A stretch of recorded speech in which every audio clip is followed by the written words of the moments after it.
ძალიან ბევრი სპორტსმენი და მათ შორის მწვრთნელის. დავუშვათ თამაშის წინ. ერთგვარ რიტუალებს მიმართავენ იმისთვის, რომ ზებუნებრივი ძალები გააძლიერონ, მოიხმონ, რომ წარმატება მოვიდეს. ნუ ძირითადად ხდება ეს, რა თქმა უნდა, თამაშების პერიოდში, ხო? არ არის ახალი ამბავი. ძალიან მიღებული საკითხია ეს. ესეთი ფეხბურთელი იყო და შემდგომ მწვრთნელი მარიო ზაგალო, პირველი ადამიანი იყო, რომელმაც მსოფლიო ჩემპიონატი მოიგო როგორც ფეხბურთელის, ისევე მწვრთნელის რანგში რა. და მას აი აბსოლუტურად სწამდა, რომ 13 რიცხვი იყო მოგების ბედნიერების და ყველანაირი გამარჯვების ამბავი. 13 თუ იქნებოდა იგებდა რა. ვაიმე, რა საყვარელია. ასევე ფრანგი ფეხბურთელი მწვრთნელი იყო რეიმონ დომენეკი, რომელსაც მარტო სრულწმენები კი არა, პირდაპირ ზოდიაქოსთან იყო მიერთებული კოსმოსთან. და გარდა იმისა, რომ თვითონ საკუთარ ცხოვრებაში ითვალისწინებდა, ალბათ რას კარნახობდა ასტროლოგია ზოგადად, ასევე გუნდის და კომპლექტების თუ რაღაცა არ ვიცი, განწყობების მიხედვითაც ძალიან დიდ ყურადღებას აქცევდა და თურმე მისი დაკვირვებით, ესე იგი, მორიელები საკმაოდ არაგუნდური ხასიათით გამოირჩეოდნენ და ეს ამბავი დაჭერილი ქონდა და ასევე ლომებზე ქონდა წარმოდგენა, ალბათ ისევ ამ ასტროლოგიის გათვალისწინებით, რომ ძალიან პრანჭიები არიან მოედანზეო და ეს ძალიან უშლის ხელსო ზოგადად თამაშის პროცესს. ზოგადად, აი მორიელები და ლომები არ მოწონდა. და ეს კარლოს ბილარდო არის არგენტინელი მწვრთნელი, რომელიც თავის მოთამაშეებს ეუბნებოდა მნიშვნელოვან თამაშებზე, რომ ტაქსით მოდითო. რატო პარკინგი რთულიაო? აქ თუ რა? ერთხელ მოხდა ესეთი რაღაცა, რომ ძალიან ისეთ თამაში იყო, რომელიც ალბათ წაგებასაც ფიქრობდნენ და ავტობუსი გაუფუშტათ და ნუ გაუფუშტათ ავტო ჩამოვიდა. მთელი გუნდი დარჩა. ხო, ყველა ტაქსით მივიდა და მოიგეს. ის მერე ითხოვდა, რომ ტაქსით მოდით ყველა. ანუ კაი წარმატება დაცადა.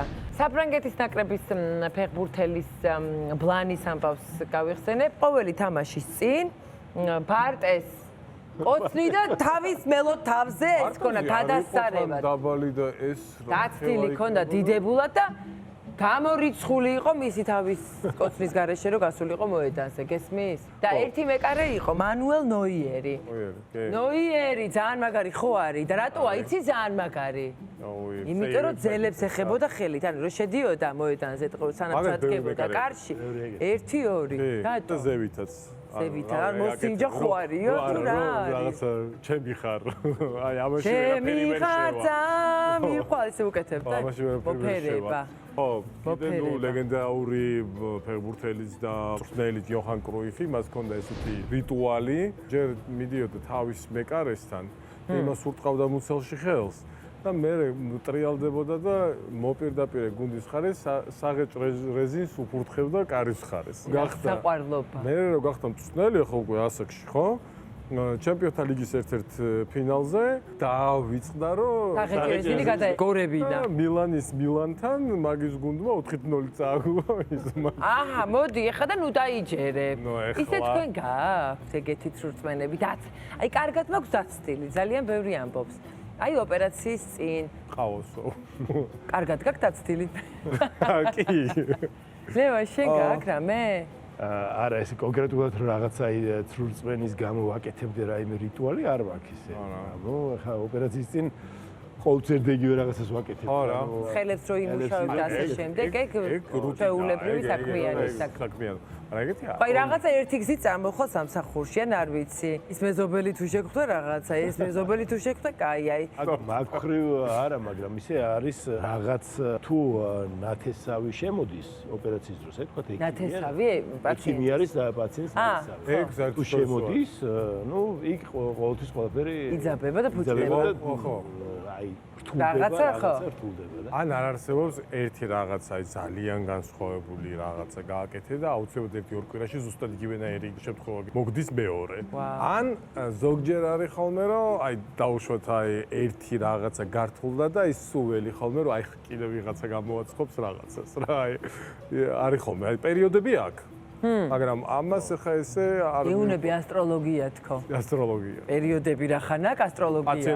პაციენტები ყოლი ხავს, რომელიც გეუბნება რა გეგმიურ ოპერაციაზე, რომ ო არა, ამ დღეს არ გამიკეთე. აი ამ დღეს არ გამიკეთო და აი ეს გამდა ეგრევე ხვდები, რომ რა თვარეები და ვარსკვლავები აქვს. ანუ მე მეუბნება პაციენტი, რომ შენ იმ დღეს რაღაცა მზეში ხარ თუ მარსში ხარ თუ რაღაცა და ვერ გააკეთებოდა გავაკეთებდა. არა, მისთვის არის სასურველი დაუშვათ ოპერაციული ქირურგიული ჩარევა, არა. მე მნიშვნელოვან დროს უყურებ ასტროლოგიას, კარგით, ვინ არის ჩემნაირი მწვრთნელი რა ერქვა იმ კაცს? მე ვარ დომენიკის მეგობარი. არა, ეხა როცა საქმეს ეხება ისე ვერ მაქვს, მაგრამ რაღაცა მნიშვნელოვანი რაღაცები თუ არის, შეიძლება თვალი გავაპარო. იმიტომ რომ ყოფილა რომ ვიშოპინგი არ იყო, კაი შოპინგის დღე და არ გამომადგა. ლაივის წინ რამეს აკეთებ? რიტუალურად. არაფერს, და ხა ესე მეც მაკიაჟს მიკეთებენ თმას და მეც არაფერს. ზოგჯერ თუ ვხელავ და ვგზნობ აი აქ ამ რაღაცას, ერთ კარს გამოვიყვირებ ხოლმე. ეგეც დაცვა არის. ჰა, ესე ვაკეთებ. ხო. და მე ვიცი. რაღაცა ეს ენერგია, რომელიც მაწუხებს და ბევრია, თითქოს გამოუშვებ და ეგ არის, მაგრამ ეს სრულწმენა ვერ იქნება. არა, ვერ. მაშინ არაფერი. არც მარჯვენა ფეხი ჩევდი ვარ სცენაზე და არც არაფერი. მე არ მინდა რომ ძალიან მიჯაჭვული ვიყო ეგეთ რაღაცეებზე. არც მე ანუ არ ვაქცევ მაგას ყურადღებას, რომ რაღაც მაგაზე რაღაც დამოკიდებული ვიყო. მოდი, ჩვენი სტუმრის ამბავი გავარკვევთ, რამდენად აქცევს თუ არა ყურადღებას, რამდენად ეს რიტუალები მისთვის მნიშვნელოვანია. ინტუიცია როგორი აქვს, სხვადასხვა ნაწილობრივ ვიცით ეს. გულისხმობ მის ინტუიციაზე რაღაც ვიდეო იყო გავრცელებული, რომელიც მის ინტუიციას ხას უსვავდა და ნახოთ მას მე ბევრი დრო გავიდა და აქ თუ არა რიტუალები, რომელიც სჭირდება სამსახურში, სახლში, სახლიდან გამოსვლის დროს, შვილებთან, ასე შემდეგ. მოკლედ, სალომე გოგიაშვილი გვესტუმრა დღეს სტუმრად და ვნახოთ რა ამბავი აქვს მოსაყვანად. აბა მარჯვენა ფეხით ამოვიდეთ. მარჯვენა ყოველთვის. სალომე, გამარჯობა. პირველი წყალს მოგთავაზებ. დიდი მადლობა. ალიმთის ახლა უკვე გაზირებულ ნატურალურ მინერალურ წყალს ვთავაზობს, ასევე 0% ბრომატით. ძალიან დიდი მადლობა. სალომე, რატო შემოხვედი მარჯვენა ფეხით? ეს შემთხვევით რომ თქვენი გადაცემა იყოს იღბლიანი, რეიტინგული და იყოს მუდმივად, სანამ ჩვენ ვარსებობთ. და კარგი, ჩვენ ჯანმრთელობა და ზრუნვა ყოველთვის საჭირო იქნება. მე ძალიან სულ ვუყურებ თქვენ გადაცემას, იმიტომ რომ იმდენად საინტერესოა ინფორმაციულია და იმდენ საინტერესო ამბავს ვიგებ ხოლმე, რომ ძალიან დიდი მადლობა, მიხარია. რატომ არ შეიმჩნიეთ, რომ კუთხეში დავჯექი? რომ აღარ გავთხოვდე, ვერ ხვდები, ხო? მაგიტო. ანუ აიზულებ თავს კუთხეში მიმწყდება. კი ბატონო. ანუ ესე გჯერა, ანუ ჯერო რაღაცები. ძვიანია თუ რამდენი? მინდა იმედები გავუცრო ადამიანებს და გითხრათ, რომ ეს არ ამართლებს, რამ ვიჯექი მთელი ბავშვობა და კი იცით როგორ დასრულდა ეს ამბავი და ამიტომ რომ მივხვდი რომ ეს არაფერში შეერი, ესე თამამად დავჯექი. მაინც ვიფასო მაყურებლებო, დავაკვირდეთ, თუ კი სალომე კუთხიდან სხვაგან გადაждდება, რაღაცის ნიშანია და ვიცოდეთ ესეც, მაინც საქმის კურსში ვიყოთ. მოგვიყევი ხა ეს რიტუალები თუ არსებობს შენ ცხოვრებაში, რომელზეც ხარ დამოკიდებული ერთგვარად, იმიტომ რომ თუ ესე არ მოხდა, ესე იგი თუდად მიდის საქმე ან რაღაცა მსგავსი. დამოკიდებული ნამდვილად არ ვარ, თუმცა ბავშვობას თუ გავიხსენებთ, ბავშვობაში ხო იყო რომ დამაბიჯე და უკან უნდა დაგავიწყო ბავშვობაში კი. იყო რომ არ გადამახტე, იმიტომ რომ არ გავიზდები. ეს იყო და გახსოვს, ეხლა მეც მახსენდება ნელ-ნელა. ნუ ჩემ შემთხვევაში არ გაამართლა, იმიტომ რომ ნუ პრინციპში რა სიმაღლით არ გამოვირჩევი. აი ეხლა რაც არის, აი დანას არასდროს არ ვარქმევ ხელიდან ხელში ეგ ვითომ რა არის? არ ვიჩხუბოთ. არ ვიჩხუბოთ. ხათა შორის გუშინ რაღაც ვიდეოში მეხუტება ჩემი ნაცვლი და კარში არა თქო ვეუბნები და გამომყავს კარიდან. რატო არ ვიცი? ბავშვები რამე ენერგია ეს? აი ნახე ხა გამახ კარში არ ჩაეხუტოთ, რატო არ ვიცი? გატეხილ სარკეში მაგალითად რომ არ შეიძლება ჩახედვა.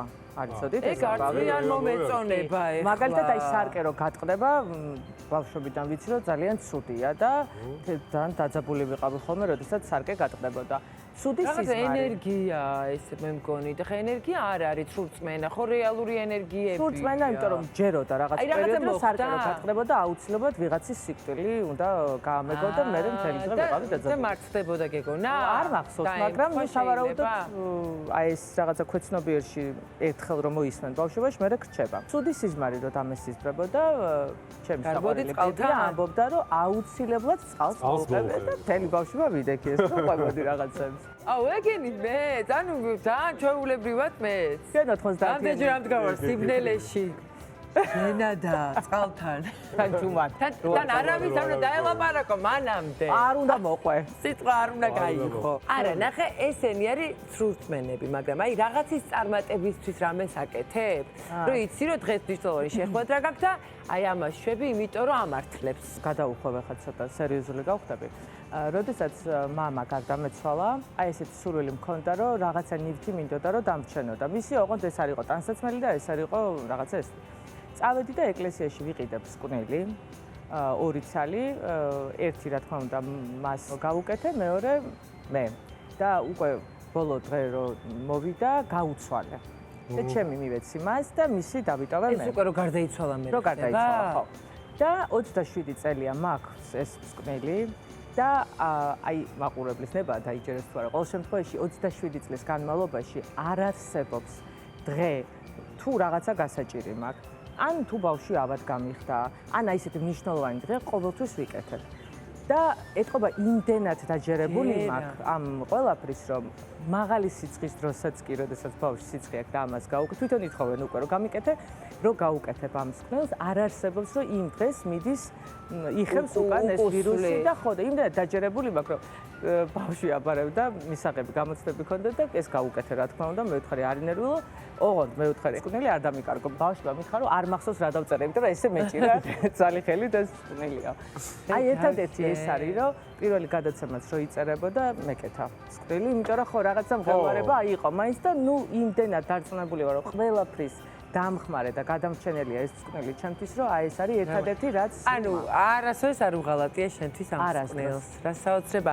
აი ზუსტად სხვათა შორის სპეციალისტები ამას ამბობენ, აი ამ რწმენას თუ რიტუალს აქვს რაღაცა პლაცებო ეფექტი, თუ ძალიან გჯერა, რაღაცნაირად პლაცებოს გარდა ფიზიკაში გადადის ჩვეულებრივად, ანუ ფიზიკური ეფექტიც, ანუ ჩვენ თუ ვერ ამოვხსენით ბოლოს, ანუ აი ჩვენ მტკიცებით მედიცინის იმდევრებმა, რომ ის ბოლომდე არ გვაქვს ახსნილი, ანუ იმპულსით შენი ტვინი ყველა შემთხვევაში დენს გამოიმუშავებს, რომელიც მოდის მერე ჩვენ ენდოკრინულ და ბევრ სისტემებზე რა და ამის ახსნა შეიძლება, უბრალოდ ჩვენ ჯერ რაღაცები ბოლომდე არ ვიცით. თორე ეს აბსოლუტურად რეალური არის. ალბათ იმდენად მე ჩემ ტვინს და გონებას დავაჯერე, რომ ეს ყველაფერი ჩემი გადამრჩენია, ხო? და ყოველთვის მოაქვს კარგი. და კიდევ ერთი დაკაკუნება მაგიდაზე. როდესაც რაღაცა და უფ მოიცოდა ცოტა არ აკაკუნებთ ხოლმე? ზოგჯერ, ყოველთვის არა. ხო. დავწკენა ერთ ადგილზე? აბა. ადგილზე არ ვიცი. ესე ჩუმაცხენა სალომეს ეცნო. ჰა? არის? იძლევა. წითურ ადამიანზე იყო უფრო ბავშვობაში, რომ აი ადამიანზე იყო. ხო იყო? იყო. და კატის გადარბენაზეც იყო ასე და ეხლაც არის. გუშინ წინ ცოტა მანქანა შევანელე რომ სხვას გაევლო პირველს. კარგით რა, ანუ რა გამოვიდა ეხლა? ყავმა დაგჭყალა. არც ეგ არ მომწონს. მე ვიყავი ერთხელ და რაღაც ძალიან მნიშვნელოვან გამოცდას ვაბარებ და საქართველოში არ ვარ და თუ გამეღვიძა დილის 6 საათზე და რაღაც ამას მევილობ და უცებ დამჭყავლა და დაფუძნა მთელი დღე. ჩავიჭერი, ანუ აღარ წავიდეთ რაღაცა ესა და უცებ მეორე ვა და რაღაც ბაღალსართულიაზეში სასტუმროში ვიყავ და გამოვედი და მთელი ქალაქის დროებით ხოვებით იყო და მეთქი ჩავიჭერი. ასე არა, წამიყვანე საკეთა. რითამ თავდა ამბავი? ჩავაბარე, მაგრამ ნუ კიდაღა მოვიდა. არაფერი იმ ადგილას უბრალოდ ყვავები იკრიბებოდა, იყრიდნენ თავს ალბათ. და ყვავზე ცუდი რეაქცია გაქვს? კი, ვერ ვიტანავ ყვავებს. იცი რა საყვარლები არიან? ვინ არის საყვარელი? ყიანები არიან ძა. ქუჩებს აწუთავებენ თამბაქოს დამწვებისგან. შრომელი ფრინველები არიან. ჩვენ უყურებთ ცუდად თორე შემოლამაზიც არის ვიღაცისთვის. სალომეს ისტორია ახლა რაც მოყვაებს სკვლთან დაკავშირებით ალბათ არის ეს უკვე ის რიტუალი რომელიც მართლა ჩვენს გონებაზე მუშაობს ძალიან პოზიტიურად, იმიტომ დანარჩენები ყველა რაღაც ცუდისკენ მიყავხარ ყველას, ხო, რა, აი ეს რო არ მოხდეს, ის რო არ მოხდეს, სუგეშინია და შიშის გამოშვები რაღაცებს და ის არის რწმენის გასაძლიერებელი, რაც ალბათ სპორტსმენები არიან თუ ადამიანები, ვისაც უნდა რომ მიიზიდოს ეს რაღაცა წარმატებული ენერგია, ამას კიდევ უფრო აძლიერებს, იმიტომ რომ თავდაჯერებულობასაც მატებს. ეს რაღაცა შენთან ერთად რომ არის, ან ეს რო უკვე შეასრულე ეს რიტუალი, რომელსაც ასრულებ, უკვე ძალიან გჯერა შენი თავის, რომ ეს გამოდის, გამოსულია და ეგ არის. და სხვათა შორის მარტო ფეხბურთელებს და სპორტსმენებს კი რა თურმე ქონიათ ფანებსაც ერთგვარი რწმენა. ესე იგი გერმანიაში გამოკითხეს ფანები და ამ გამოკითხულ ფანთა 8%-ს ჯერა რომ არსებობს ფეხბურთის ღმერთი. ღმერთი? აი რომელიც ღმერთი კი, ფეხბურთის ღმერთი არსებობს 8%-ს ჯერა აი ამ 8%-ია. ფეხბურთის ღმერთისა და იმედია გადმოხედავს ეს ღმერთი ამ მსოფლიო ჩემპიონატის ფარგლებში და მოუტანს წარმატებას გერმანიაში. ბრაზილიაში და არგენტინაში დავიჯერებდი რომ ახლა არა. და თუმცა გერმანიაში 8% გერმანიაში 8% ღმერთი ყავთ, ეგ არ ვიცოდი. მაგრამ ერთი რამ რაღაცნაირად მართლაც სალომეს თქმის არ იყოს ჩვენი გონება როგორც მოიმართება ალბათ იმისკენ აქ შემდეგ ესე გეზია აღებული და ძალას ატარებს ალბათ ჩვენი გონება საითაც მომართავთ იქით მიდის და ხო ამბობენ რომ მანტრა სამყაროსთან ურთიერთობა ყველაფერი პოზიტიურ ჭრილში თუ მიემართება მე ბუმერანგად ბრუნდება ასევე კარგად და პოზიტიური არ გვინდა ეს სუდი ნეგატიური სრუწმენები რაც გაჯენილი ბავშვობიდან ძნელი გადასმოსაშორებელია მაგრამ ყოველ შემთხვევაში სწავლობთ რაღაცებს და ახლა ამ საუბრითაც ვისწავლეთ. უბრალოდ დავიჯერეთ და ეს სმენა ძალიან ბევრ ამას ნიშნავს. სალომე, მადლობა ძალიან. პირიქით, მადლობა თქვენ.